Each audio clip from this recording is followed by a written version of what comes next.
Good day, viewers. You are here on to People's Voice Current Affairs segment.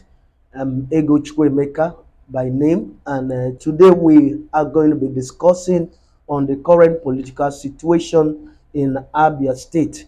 And here with me in the studio is a cleric, a public analyst, and the present President General of Global Igbo Unity and Peace Forum, in the person of Dr. James Okocha. You're welcome, sir. Oga, I'm glad to be here, like always. Thank you for having me. I would me. like to be like you when I grow up. No, reverse should be the case. I mean, won't be like you I when I want grow to up. be like you when I grow up. Thank you for having me. Thank you. So just like I said, looking at status quo, present governor Dr. Alex Oti has done so very well in building Abia State, and we hope what he has done in Abia State be replicated in other states of the federation. However, we see a lot of political interest rising in Abia State. What can you say about that, sir? Anyway, thank you so much. Let me start by saying that politics is not leadership, and leadership is not politics. So these are two different things. Politics is a game of interest. Most of the times, politics does not think about leadership. It's not even about it. They consign them.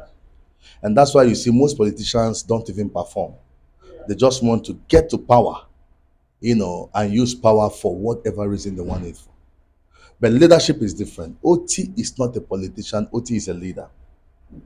A leader is concerned about the welfare of the people. How do I influence them, that we can achieve a certain goal?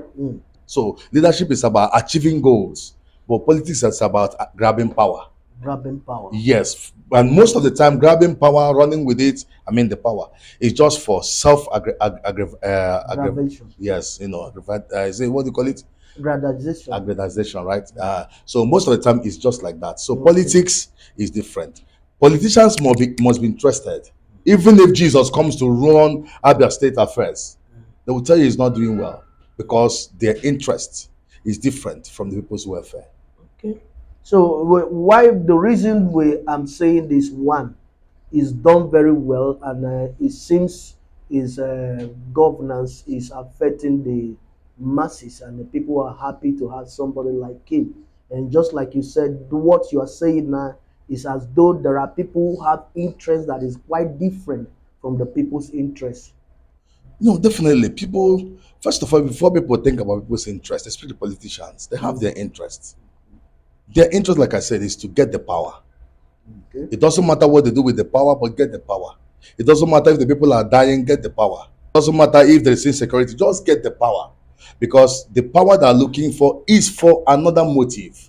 Okay. Do you understand? So politicians must be eager to get power. They must be challenging everyone leading because they want the power to do whatever they want to do with it. So, however it is, don't also expect, like I do tell anybody that comes to defend Dr. Oti, I said Dr. Oti should not expect to lead Abia for 4 years and sleep and wake up and then nobody comes up to say, I want to be a governor. Everybody want to be a governor. I too want to be a governor. Wow. Yeah, because I have my own things I want to do in my own way. See why I want to be like you. You see, that is it. But the thing is that Oti should not see it as a bad thing that people are challenging him. But when it becomes a conspiracy, that's where it becomes bad. Let them come up and let the will of the people. Nobody should rig election in Abia State. Don't muzzle the people's will and mandate. If you're interested, show up to be interested. It will help the governor to do better. When he knows that there are other people, he's not the only one, he will do better.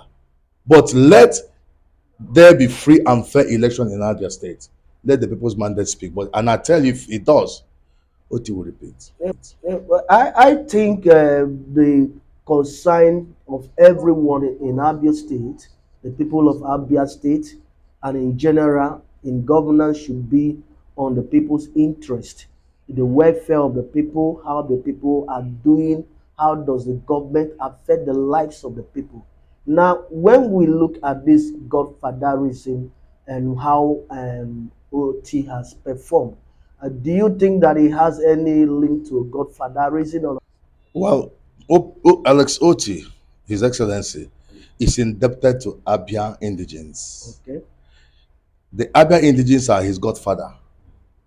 That's why he's giving this allegiance he's giving to Abians is to pay Abians how Abia people stood for him.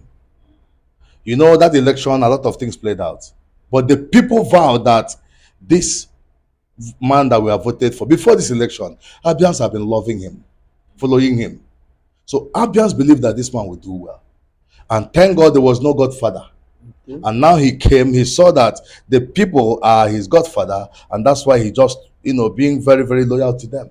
If there had been a godfather, I can tell you, a godfather might be taking 20% of what comes into Abia. Could be taking 40%, could be taking 50. So on that note, Oti has no reason not to perform extensively because he's not sharing the money with anybody. I even expect him to perform better. now, looking at the upcoming election, what do you think the people of Abia State should do in order just be looking at the scorecard to protect and replicate what OT has done? Well, everyone has a constitutional right to go for 8 years, try for second term. And I think Dr. Les Oti should try also because I know that there are things he wants to do he has not done. He has set some balls rolling. And then Abians should give him the chance for me, to get done with, what he's doing because he has done well. He has done well. Okay. I'm not speaking by what I saw in the media. I'm speaking by what I saw myself. This January, I went home and I saw the degree of decency. I saw the degree of, how do I put it? I saw a paradigm shift, in leadership. I have been in Abia. I was there when every other governor has been since the return of democracy, and then I can tell you comfortably that as we are seeing it in Abia today, it has not been that way before. Wow. So you believe he had people-centered leadership and people-centered governance. Now we think Abia should vote him again. Is that what we think? Well, you see, a good leader is known by his people-oriented policies. Okay. I don't know any other state that is ready to pay people from the age of 60 because I read that over the news that Abia state government want to start paying indigenes of Abia once you clock 60. Wow. Government start paying you. Wow. It has never happened in Nigeria Yes. that a church, is it Methodist church and Catholic church, in Abia state, bought sweeper. All right, this machine that used to sweep, they bought it and came to donate it to the governor to support the good work he's doing. The reverse has been the case before. People expect government to give them. But right now, you can see that the people are now giving government. government. Now, that tells you how That is much it has people-oriented. impacted the people. Wow. Wow. Wow. You see, so it's very glaring. He is people-centered. And I believe that is because the people stood for him. He is there by the people's goodwill. And I think Oti will do better. Thank you so much for coming, and I wish to have you again in this very segment. And we sincerely hope to see you again. Thank you. Thank you so much. God bless you. Thank you.